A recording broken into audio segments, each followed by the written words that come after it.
Good evening, everybody. Welcome to the candidate debate for the 52nd House District in the Connecticut General Assembly, sponsored by the League of Women Voters of Greater Hartford. We are pleased to bring you this nonpartisan voter service for the 2014 election with the cooperation of the candidates.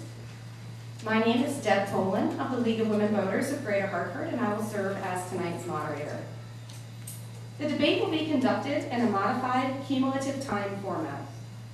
Each candidate will have a total of approximately 15 minutes of response time during the debate to answer posed questions either briefly or at length, depending upon his or her preferences for each topic. This is an alternate to specifically timed responses and rebuttals and allows for a conversational exchange on each topic. Each candidate has a League of Women Voters timer. Raise your hands, ladies. Thank you. Who will periodically hold up signs indicating the time remaining. Candidates are encouraged to respond to one another's differences as they perceive them, understanding that the clock is running. Questions have been prepared by the League of Women Voters of Greater Hartford, and candidates have not been provided the questions in advance. All candidates have agreed to remain after the debate for one-on-one conversations with audience members. Each candidate will have 2 minutes for a closing statement. The order of precedence for speaking was determined by lottery. I do ask that the audience hold its applause during the debate and remain quiet so that others can hear the candidates. And now it is my pleasure to introduce the candidates who have committed their time and energies to this important aspect of the democratic process, running for elected office. Now would be an okay time to applaud before we start.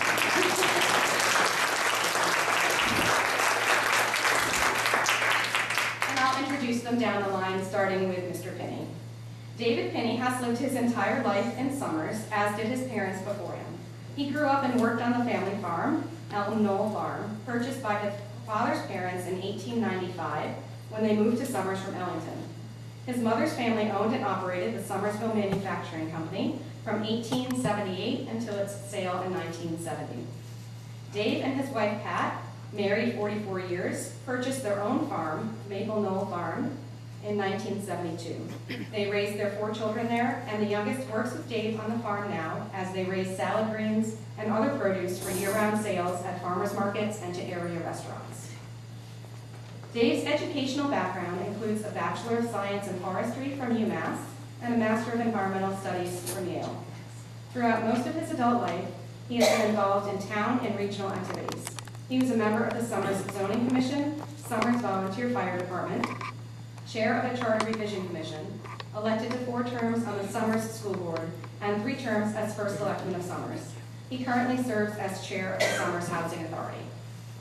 Additionally, he's a member of the Johnson Memorial Medical Corporation, currently serving on the governance committee. For 10 years, he was a member of the board of directors of the Access Community Action Agency, which is based in Willimantic, and provides an array of social services, including annual heating assistance, to those in need in Windham and Tallinn counties. Dave is also a member of the Northeast Organic Farmers Association and the Connecticut Farm Bureau. Welcome. Next we have Kurt Vail. Kurt Vail is a lifelong resident of Stafford Springs and a 1986 graduate of Stafford High School with deep roots to the community. He is the proud father of 4 children, Hannah, 15, an honors student at East Catholic High School, who plays field hockey and does dance. Noah, 13, an honor student at Stafford Middle School, who participates in football, wrestling, and lacrosse. Sarah, 8, who participates in dance and soccer, and Vivian, 4, who participates in gymnastics and dance. In addition to having family, Kurt was a member of the Stafford Board of Education in 1997-98, the Stafford High School head football coach from 1998 to 2000, and currently volunteers for Stafford Youth Football. Kurt not only lives in the community, but also works here selling insurance as an agent in downtown Stafford Springs. Kurt is licensed to sell property and casualty, as well as life and health insurance, and has been for the last 5 years. Prior to being an insurance agent, Kurt worked for the State Department of Corrections as a corrections officer. Kurt is running for his children's future. He wants them to be able to grow up and live in Connecticut. Welcome. And finally, we have Linda Louise LaCasse. Linda Louise serves with passion and purpose. She is a wife and mother of 4 and grandmother of 3. She has her education from St. Rose High School in Chelsea, Mass., and is a volunteer and entrepreneur. Her qualifications for public service include the Executive Board of the American Legion Auxiliary Unit 101 Summers, Catholic Daughters of the American Court 1435, General Federated Women's Club of Connecticut, GFWC of Summers, past president, GFWC, past director of District 7, Southfield Plaza Condominiums president, teacher, friend of the Rotary International, friend of the Northern Connecticut Land Trust, and various volunteer activities throughout Connecticut. Welcome to Linda Louise LaCasse. All right, and now we're going to go ahead and get started. And by lottery, the first question is going to Mr. Pinney. Mr. Pinney, given the projected deficits of over $1.2 billion for fiscal 16 and over $1.5 billion for fiscal 17, how will you balance program cuts versus tax increases? Are there specific state-funded programs that you would vote to reduce or enhance, and why? I would like to anticipate a careful review of those projections. I do not want to be involved in raising taxes. We are constitutionally mandated to produce a balanced budget. If cuts were necessary, it would most likely have to fall to some extent in our infrastructure maintenance, which is not a good place to go, but our social services, again, it's not a good place to go, but there's some nonprofit backup in that regard. But we want to maintain support for education, possibly some reduction in UConn and charter school. Want to maintain certainly support to the cities and towns, both in educational funding and in general funding. Thank you. Ms. LaCasse, you're next. Yes, thank you. I would reduce burdensome licensing and regulatory requirements for business, roll back all the 2011 tax increases, and eliminate nuisance taxes and fees that cost more to collect than we bring in. As a matter of fact, we have 200 of these nuisance fees, and they only bring in $24 million. And when I investigated that, it cost the state of Connecticut close to $1 billion to collect $24 million. So that's a big concern of mine. Streamline and privatize social services, offer low-income families more control over their benefits. Eliminate unwarranted exemptions, tax deductions, and subsidies given to special allies of the governing class. Thank you very much. Mr. Vail? As some of you have probably seen some of the statistics, Connecticut is listed last or next to last in most economic categories right now. One being the worst place to do business, worst place to retire, highest debt per person, over $5,000 per person in Connecticut is our debt. 11 cents out of every tax dollar goes to borrowing, to pay back for our borrowing. And there are many more statistics like this, and we rank at or near the bottom at all of those. And I don't think in Hartford we generate a lot of money, whether it be through the casinos. Everybody in here knows our taxes are high. We have the fourth highest tax burden in the United States. And the problem isn't the income, it's the spending. We spend too much money. And I think we need to go into every department and look where the waste is. I'm a former correction officer. I can attest to waste in the Department of Corrections. So I think we need to go through each department and find out where the waste is and try to cut it. But we need to reduce our spending and not raise taxes. And that's it. Does anyone else wish to comment? Mr. Pinney? Well, I appreciate Kurt's goals for finding waste and as a means of reducing spending. I certainly spent a considerable part of my time as first selectman, working on staffing arrangements so as to minimize the amount of staff that we needed. We did actually make reductions in staff, but it is challenging work, and I don't know that the anticipated savings, and that the waste is going to quickly present itself, and the savings are going to be realized even as we manufacture a budget. Thank you. I'd like to address that. This chart here, the brown line, the top line, that's our expenditures. So this is not going to be an easy task. You can see that we're only bringing in the gross state product in the state is less than what we're expected to fund for the liabilities of the judges, the state workers, and all the pensions. And if we don't address this seriously, that house of cards is going to collapse. And so we need to consider every new employee that comes into the state and reevaluate moving forward. Everybody who gets their pensions deserves to get their pensions because it was promised to them. But if we continue with this trajectory, we will have a house of cards, and anybody in this room that's collecting a pension is going to suffer. Thank you very much.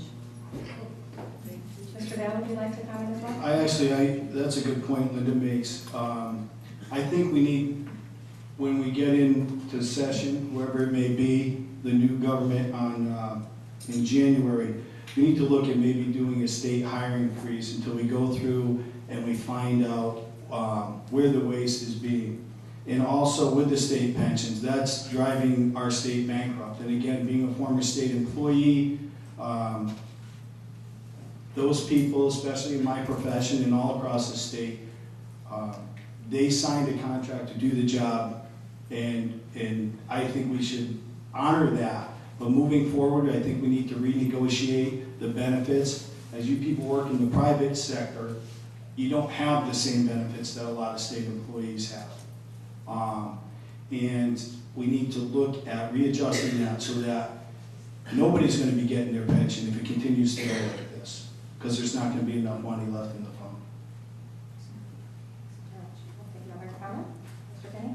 Just briefly, I know that savings are possible in the pension programs. We converted defined benefits programs in Summers to contribution programs that did not have the long-term commitment that the current state programs do, but the savings to be realized are out in the future and not in the current budget year, so we will still be challenged.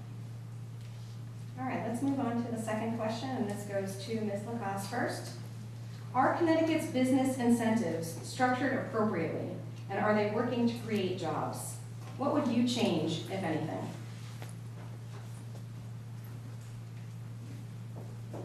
You're right. We have the worst business climate in the United States. We need to attract the entrepreneur with less burdensome fees.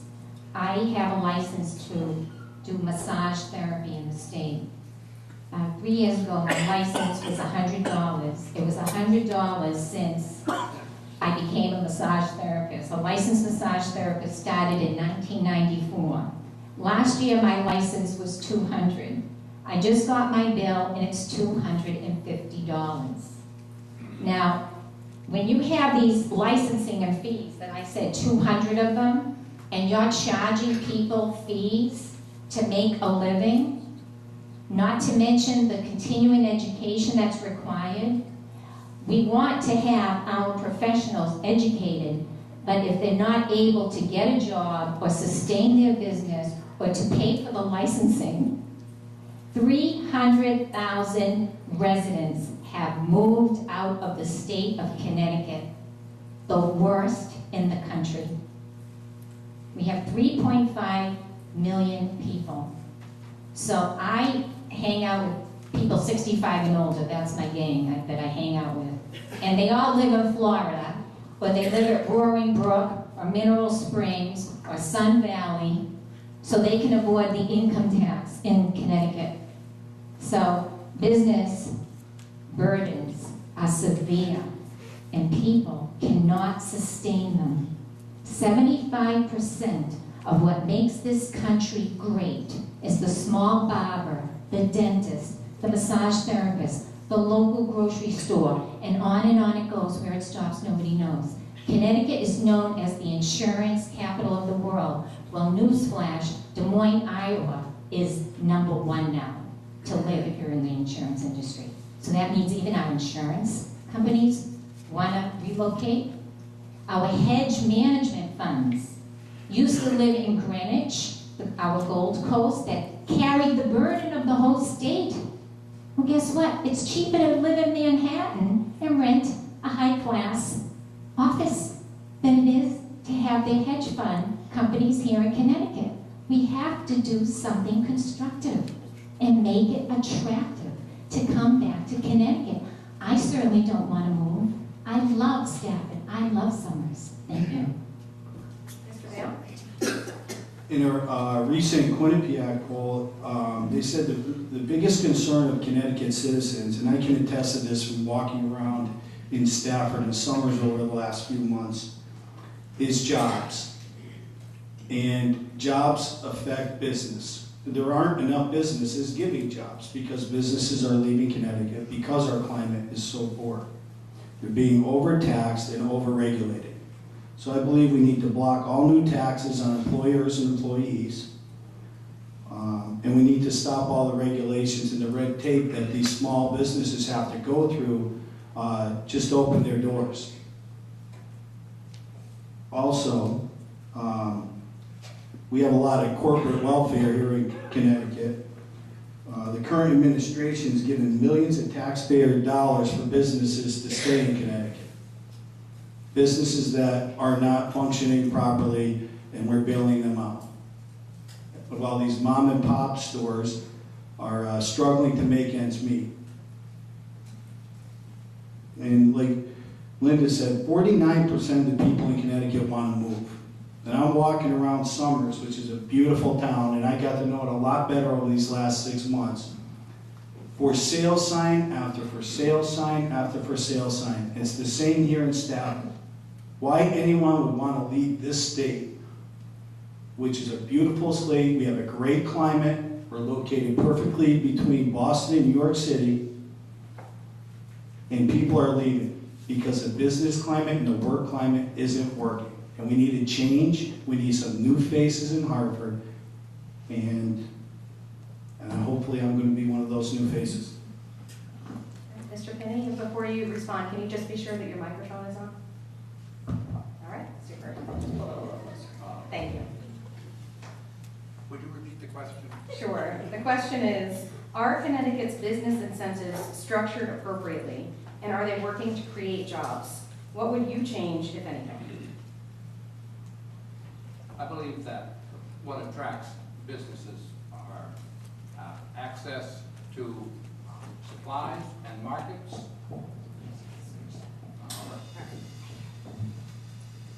and opportunities to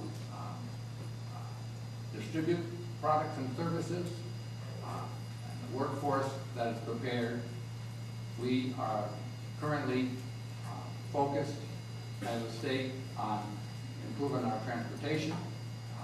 I'm very impressed with Congressman Courtney's work to enhance the capacity of the rail lines from London up through Willimantic and Stafford and up into Worcester. And I believe that will help provide considerable incentive to businesses to have that transportation. We are working with our community colleges to mentor students directly into existing businesses. I was on the foundation board at the Snuntuck Community College and great programs there in developing manufacturing students. And they have jobs, quality jobs waiting for them, and employers know that we are building a job force, a workforce that is ready to provide the kind of workers that they need. There is presently a commission that is reviewing all tax policy in Connecticut, and it clearly needs to focus intensely on the business tax so that we can examine to what extent that is a deterrent and how it might be modified so as to provide more incentive for prospective businesses. Thank you. Are there others who wish to comment? Yeah. I'd like to respond to Mr. Pinney. Those are spending sprees. I don't mind having a train if I have the money to go somewhere, for goodness sakes. Move forward with plans to increase access to natural gas. Having Jacob Long take over our mill in Stafford, now that's an idea. We need to support him in all his efforts so that he can be successful in making Stafford the #1 textile in woolen and cashmere, as it was noted for during a century ago. So we need to bring that back. We need to support that. Transportation money only goes to transportation projects. That's what, you know, if everything is high-paid union workers exclusively, we need to revamp the prevailing wage laws and open all contracts to every qualified construction firm. We need the small businessman to play a real active role. Move forward with plans to increase upgrading the bridges of Metro North Rail Line and expand the state's capacity for and the use of nuclear energy. Thank you. Mr. Pinney? Mrs. LaCasse did remind me of one item I neglected to mention, and that is indeed providing infrastructure that supports businesses. I'm much impressed with what Stafford has initiated to bring natural gas in through Summers and into Stafford. It will indeed support the businesses that are here, and I am sure help attract additional businesses in the future. Okay. The next question goes first to Mr. Vail. Research shows that poverty contributes, but is not solely responsible for, the achievement gap in education. How do you address the achievement gap while ensuring high standards?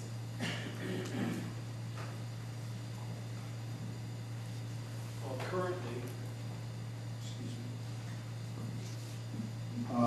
currently, we've adopted the Common Core system in our education, which is supposed to achieve that. But I view that a little bit different. The Common Core is basically the government takeover of our local schools. And the best people equipped to make those decisions about our local schools are our local administrators, our school board, and our local teachers. Now, we have a great school system here in Stafford, and it's grown over the last 20 years. And in Summers has always been known for having a great school system. And what's right for Summers and Stafford may not always be right for what's right for other parts of the country or even for what's right for other parts of our state. Why should we lower our standards or have an even standard with everybody who are not willing to put that same effort and time in that we put here in our community? People move to communities because they're known for their education programs. And I think that there should be programs for kids and families in the cities or other communities that don't have an opportunity like we have in our school systems to go to our school systems and have programs like that. I've talked to a lot of parents about the Common Core program, and in Stafford it's not very popular with a lot of people, and I've talked to teachers that are not too thrilled with that. And I don't think it was implemented properly either. They implemented the whole program in place. Now, my son's in 8th grade. He's learned a different system for the whole time he's been in school. And now they're trying to change the way that he does his homework. Now, if it was implemented with kindergartners, first graders, where they don't have that skill set yet, then maybe that makes more sense. I know that when he comes home with homework now, I can't help him. I know how to do it the old way, but I'm not able to do that. And I think those decisions should stay local. I also think we should strengthen our vocational technical schools so that young adults who are not interested in going to college or not so inclined are skilled, have developed the skills in high school to come out and be able to join the workforce ready to go with a defined skill.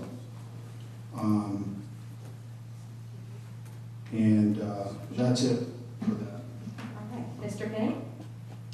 The achievement gap is a very stubborn problem, and there are many factors that contribute to it.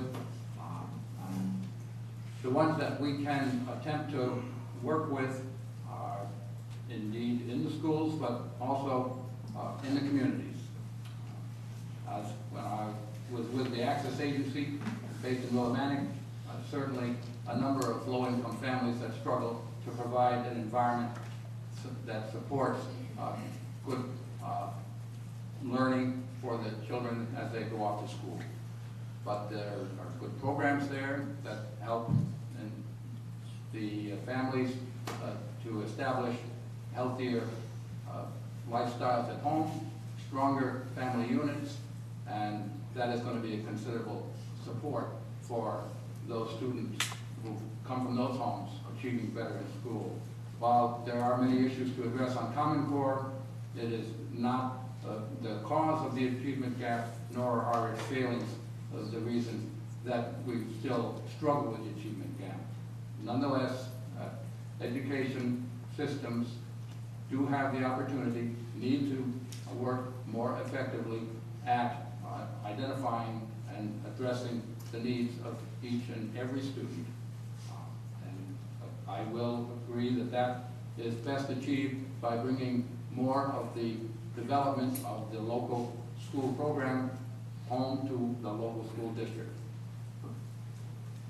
Ms. LaCasse? Yes, I am also in agreement with the gentleman about Common Core. Just remember, if you pay the band, you get to decide what music is being played. Common Core is with the Gates Foundation and Warren Buffett. They will eventually eliminate your local school boards. The local school board is the liaison between the parent and the administrator. Now, when we are charging $15,000 per student to educate them in our state of Connecticut, where do you think $15,000 is going to? I know children that go to private schools for $15,000, and they're getting a great education. I love vouchers. I love charter schools. I like competition. I'm an Adam Smith kind of gal. I like to see people achieve greatness.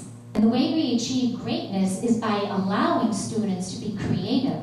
The achievement gap is a gap that's not allowing students to be creative and to soar. Reach for the heavens for what is a heaven for. Reach for the stars for what is a heaven for. And that's what I believe we can do to achieve lower the achievement gap.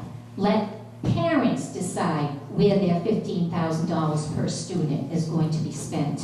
Right now, with all of the expenses just to build a school, we have to hire people that we have to pay 9% to 15% in public school construction costs, when if we allowed it to be a free market and have the gentleman that's in construction that's not part of the union also be given an opportunity for that construction project, we might see some savings and we might see more of the money going into the child.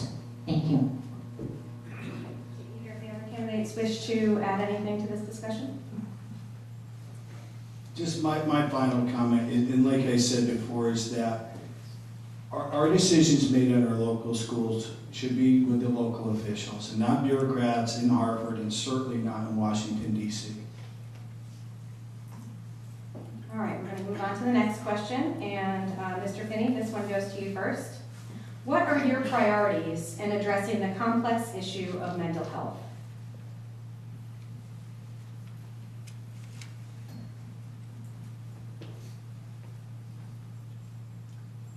Mental health, well, mental health is part of the general access to health care and needs to be part and parcel with improved access to health care.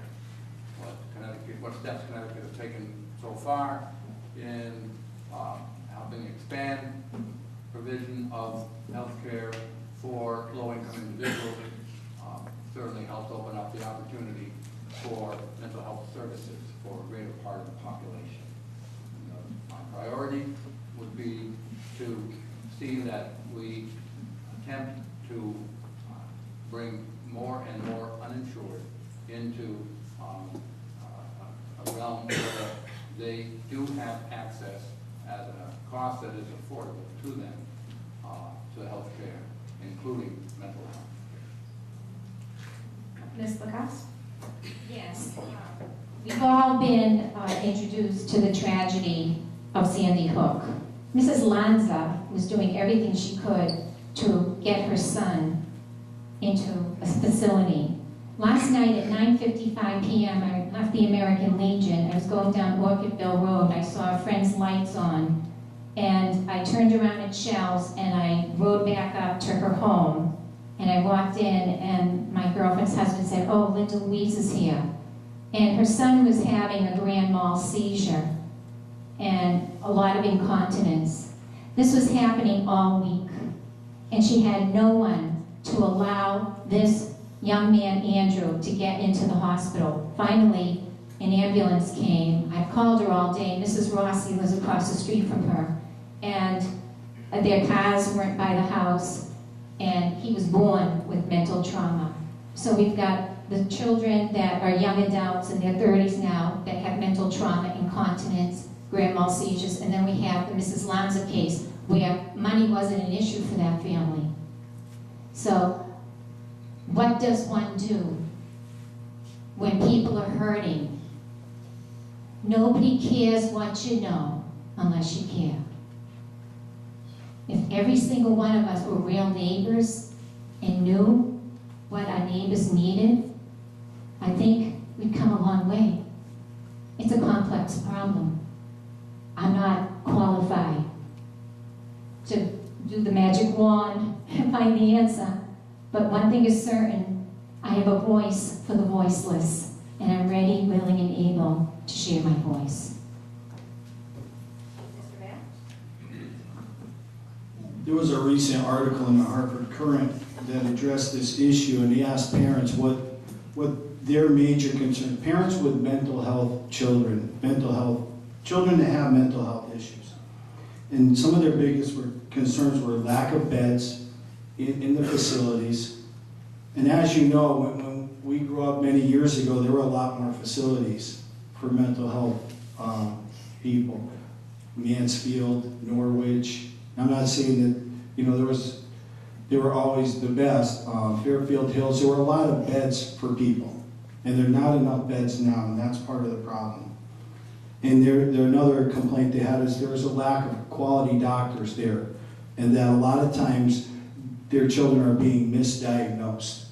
And that's a problem. And being treated, they're painting a broad brush, treating a lot of different children for similar issues when they're not really that similar. So that's some of the concerns that they have and something that we should look into.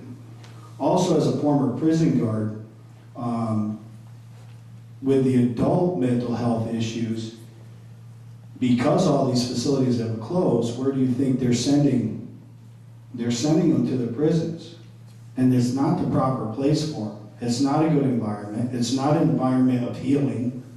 And the staff, like myself, is not properly trained for mental health inmates. And they're merged in with the other inmates. So that's not a good solution as well. So that's, again, something we should look at.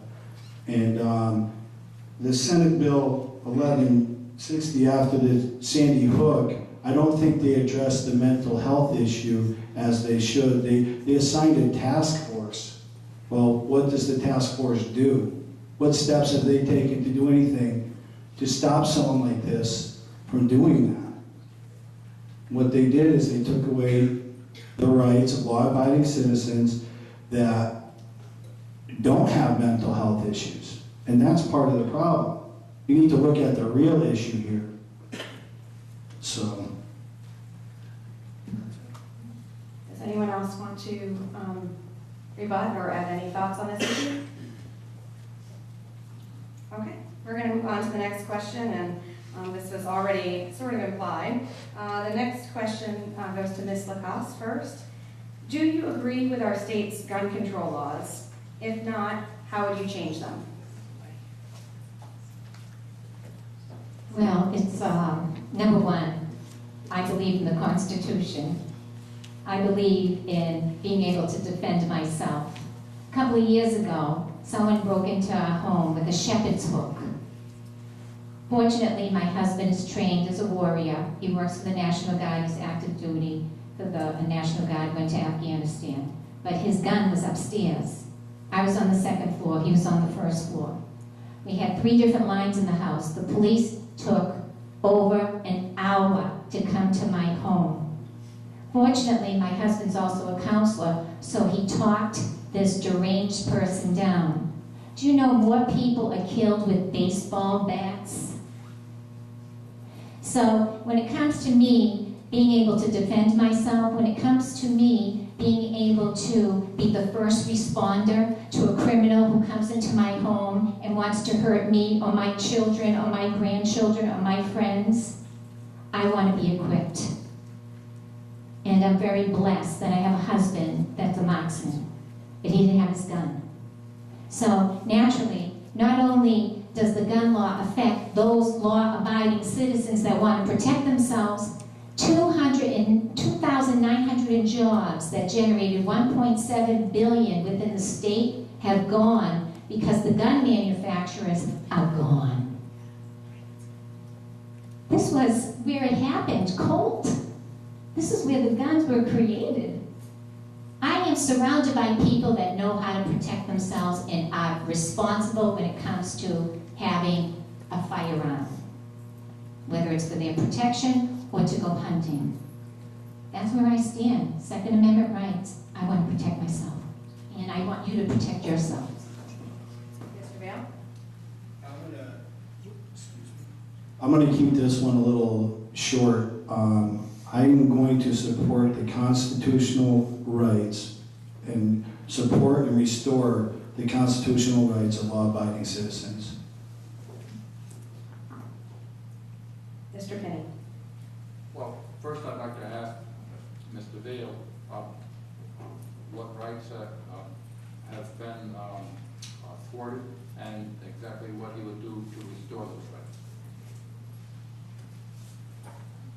We have, after Senate Bill 1160, the most restrictive gun laws in the country. And I would consider legislation to repeal that bill. Mr. Pinney, do you wish to answer the question? I do. I just wanted to be clear on Mr. Vail's position. I believe the gun control legislation that's in place and the laws that are in place for Connecticut are essentially appropriate. The Senate bill that was passed after San Diego mass killing was unfortunately quickly done and emotionally done, and not the way to create the best legislation. There are some elements of that that I believe would probably warrant revisiting.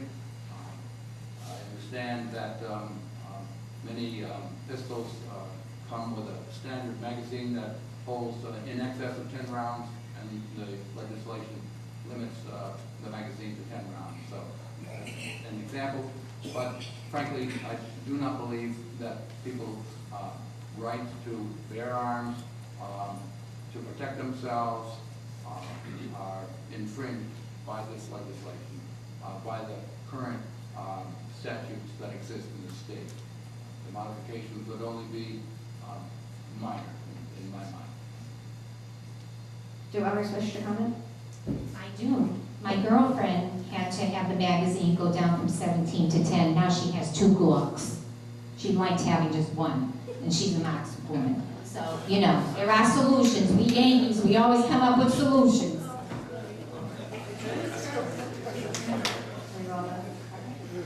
We're going to move on. Our next question goes to Mr. Vail first. What will you do to improve transparency in the legislature, state agencies, and quasi-state agencies?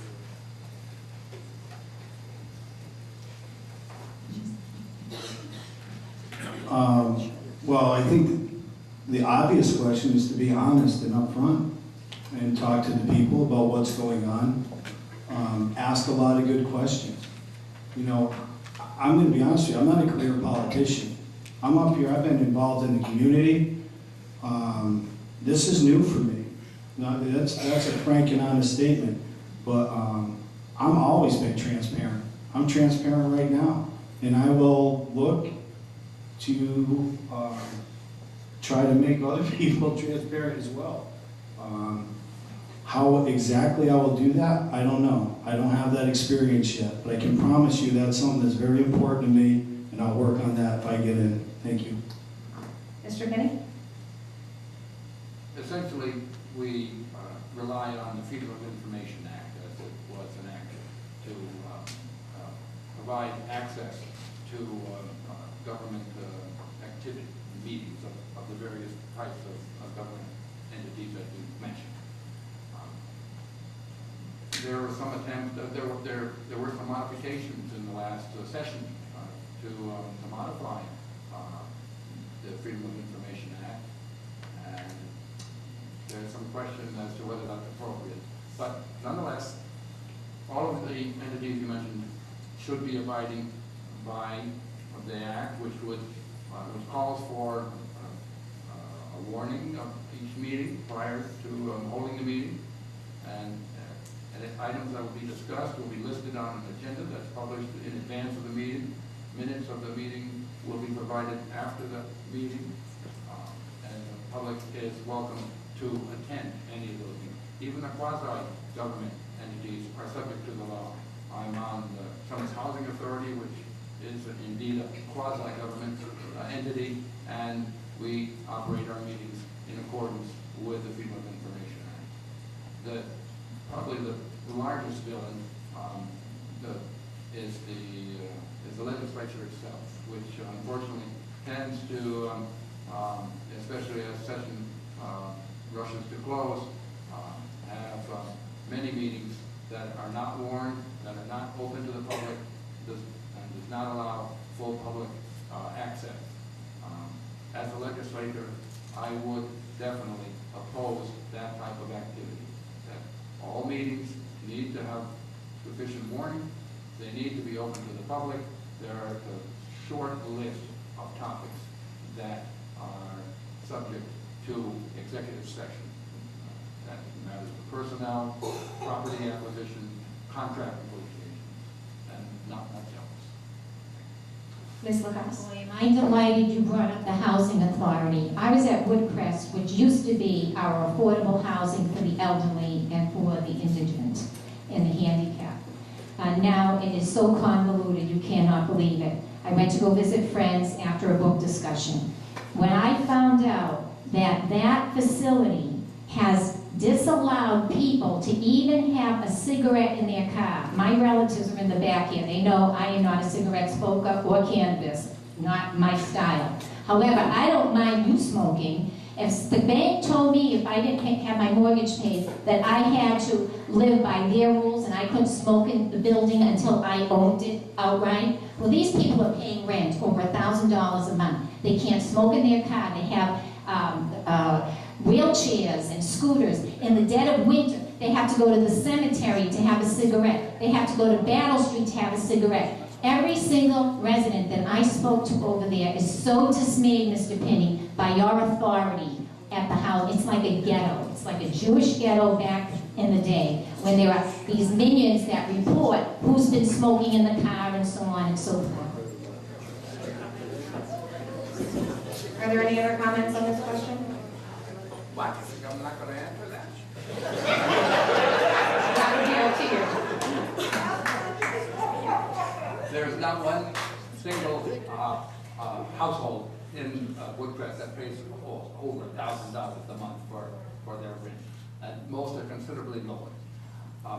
There are many satisfied residents, and secondhand smoke is a real issue. And it is the reason why the Housing Authority moved to prohibit smoking on the property.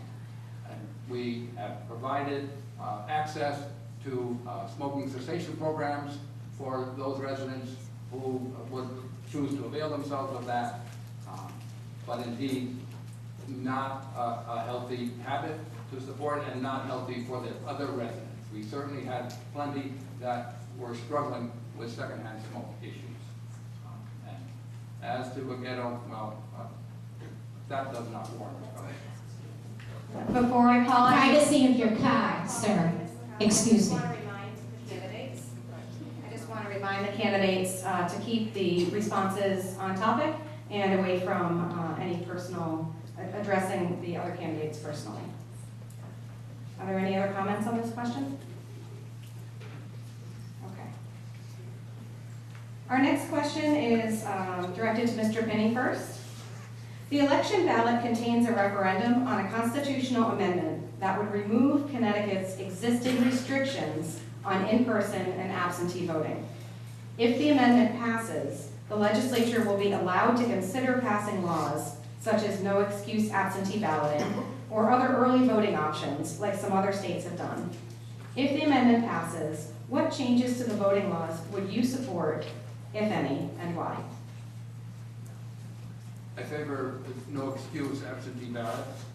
I believe it should be the choice of the voter to, if it's more convenient for whatever reason, I would want to examine the opportunities to register right up to the day of election. I believe that there are resources that make confirmation of residency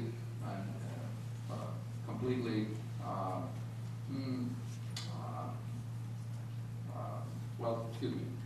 that would certainly make it possible to confirm residency so as to register on the day of voting. Those are the two that come to mind immediately, but I certainly would look at other proposals that might come forward in this matter. Ms. LaCasse?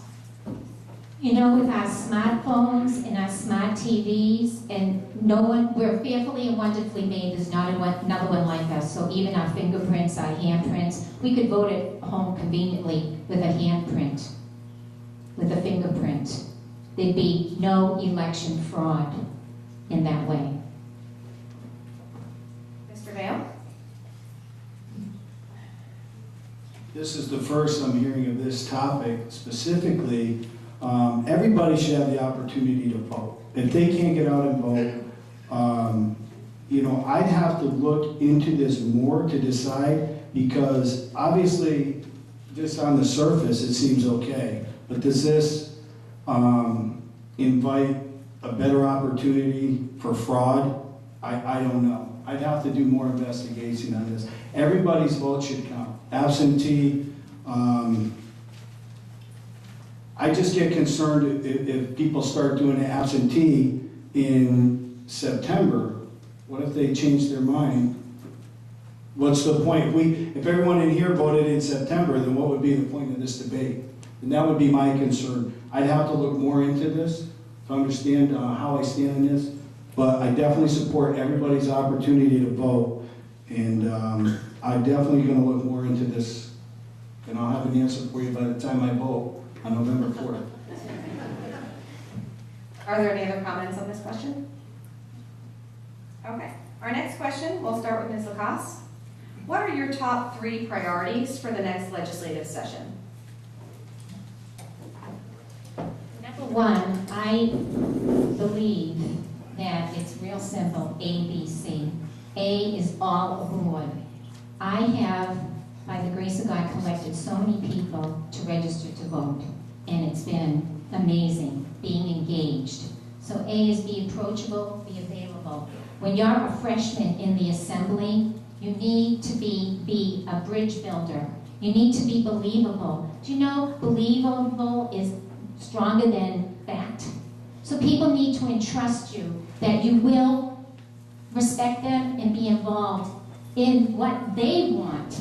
If 50.0001% wanted something that was against my moral fiber, guess what? The 49.009% that was on my side, I would be representing you, the people. That's what it's all about. So, and C is to be a good communicator. Thank you. The first thing I would address would be spending. We got to find a way to spend less. I talked about this earlier with the amount of money we have coming in revenue through taxes and other resources. We need to be able to find a way to balance our budget and not with any false promises. We need to go through it and with a fine-tooth comb, find the fat and try to get rid of it. Whether it's department by department, a little bit at a time, we need to do that so that we can, is that for me? 30 seconds? Okay. So that we can keep our taxes level and then hopefully eventually reduce taxes. Also, crime, I think, is something we haven't talked about this evening.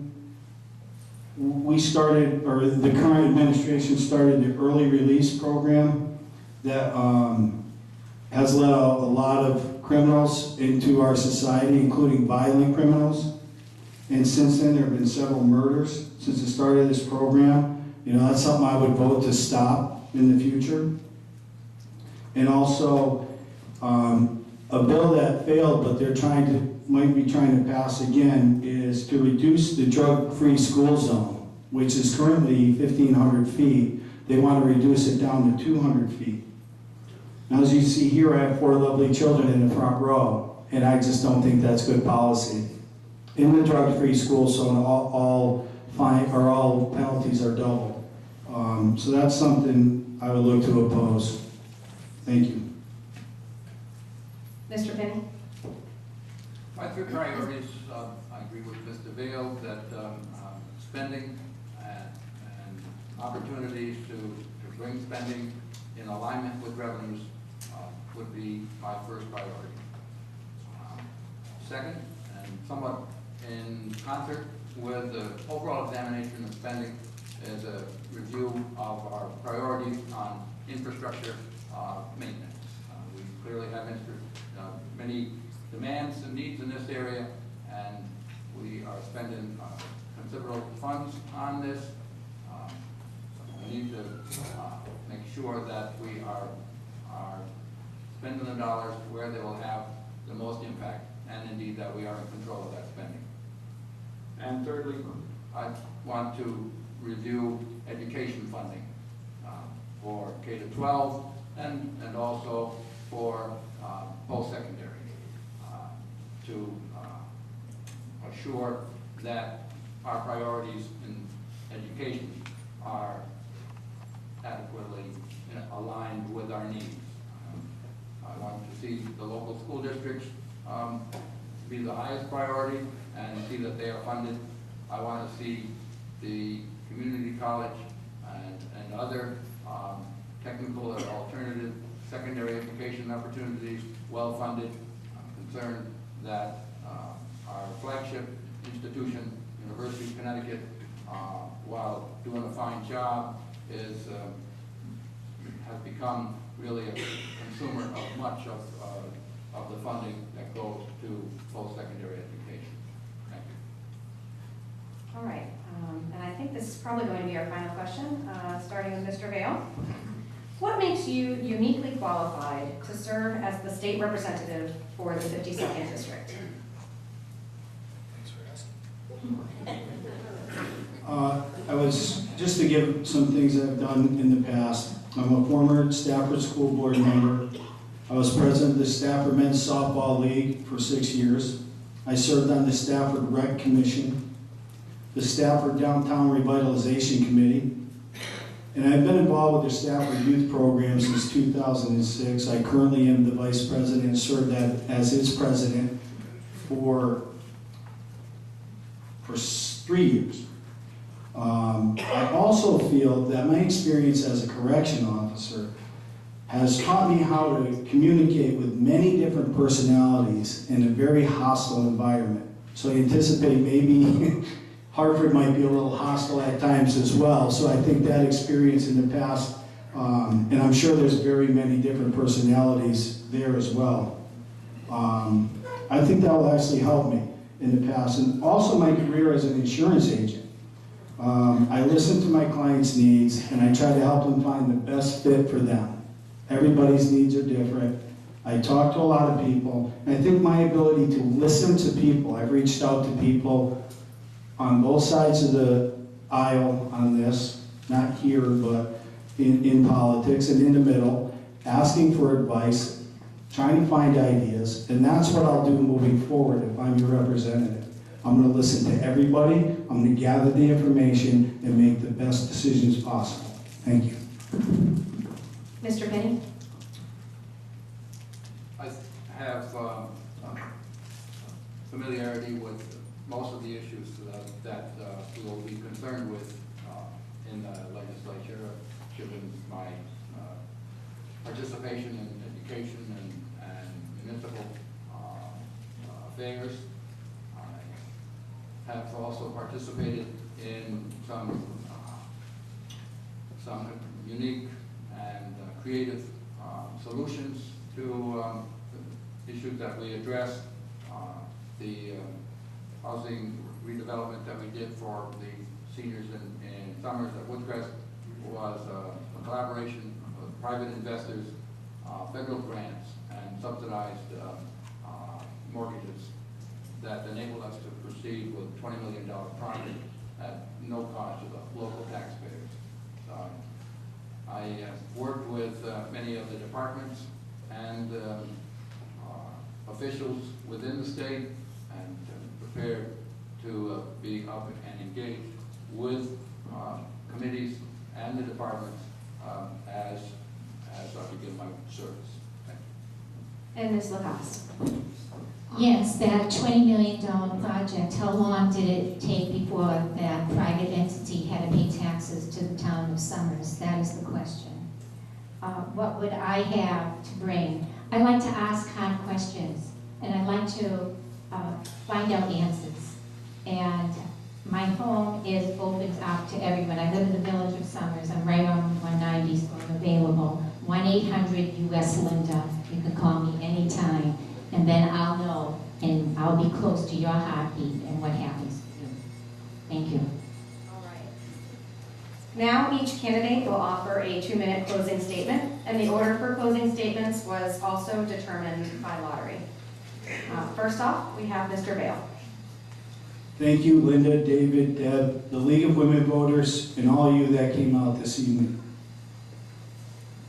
I'm running because, like you, I recognize that Connecticut has serious problems. We all know that taxes are too high, spending is out of control, our constitutional rights are being infringed upon, and one-party rule in Hartford has to stop. I grew up in a family that believes in public service. My father proudly served in World War II, and my 3 older brothers served in Vietnam. My father and mother instilled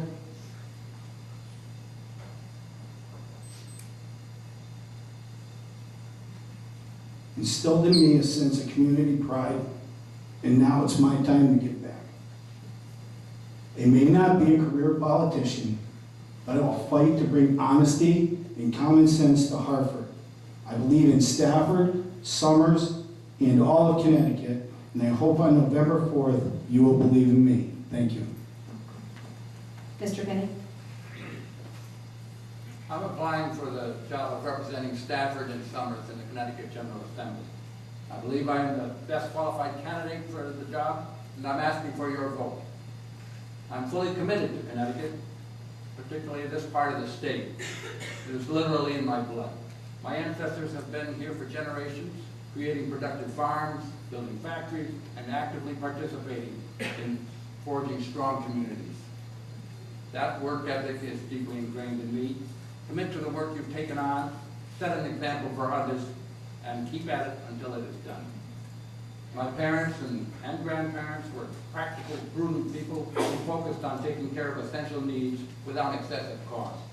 You can look at the Summers Town Hall as an example of that. Both of my grandfathers, one as chair, served on the building committee that constructed that basic cinder block building. Didn't win any architectural awards, but it has served the town well. I believe my work with the town of Summers has followed a similar path. From the school board to first selectman, then the housing authority, I have worked with other committed people to respond to current needs with strategic plans that takes the long-term view in addressing today's and tomorrow's needs in cost-effective ways. I believe this approach, focusing on basic, plan for the future, control costs, while working with other like-minded individuals, is what our state needs and what will best serve our towns along the way. We do face large challenges. We can make promises about what we would do if elected, but we can't do it alone. Progress will come only through the hard work of engaging with others, building support for action that moves us in the right direction, and speaking out when actions proposed that move us in the wrong direction. I am prepared, excited, and motivated to do this work. I ask for your vote so I can take on this work, and I pledge that together we will strengthen our town and our state. Thank you. Ms. LaCasse. I didn't share my background. My mother was a widow at the age of 22. She had me at 16. She had 5 little girls when my father died in a car accident. She was awarded a $12,000 insurance policy. She bought us a brownstone in the Italian section of Boston. She was a Southern Baptist, and she raised us to be Catholics because we were with all those Italian Catholics. And at the time there was busing, and she didn't want her 5 little girls to leave the neighborhood. So I understand passion, commitment, education, and I understand the downtrodden. She didn't want us to celebrate the summer in the city of Boston. She bought us a country cottage for $3,500. So when it says, I will take care of widows and orphans, he wasn't kidding.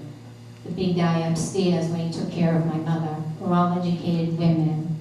And one of the things that she taught us was etiquette, making people comfortable. And that is my gift, is to let people know that their positions count. It's not about what I agree with. It's what about you as a town. And when you can get together with your 5 sisters and your mother every year for retreats, and every year they come to Connecticut, they're learning to love Connecticut too. You can tell from my Boston accent. No, I haven't been here since the 1800s with my ancestors. And no, I haven't been as the Vail family has been. But I do teach 8th graders, and I teach them faith formation at All Saints Church. And faith is the substance of things hoped for, the evidence of things we cannot see. Together, let's keep Connecticut the Constitution state. Thank you. Please vote for me. I'd like to thank all of the candidates for participating in this exchange of ideas tonight to help educate the residents of the 52nd District. And thank you to the league timers and to all of you for coming tonight to become more informed about your choices during this election. Thank you so much, and let's give the candidates a round of applause.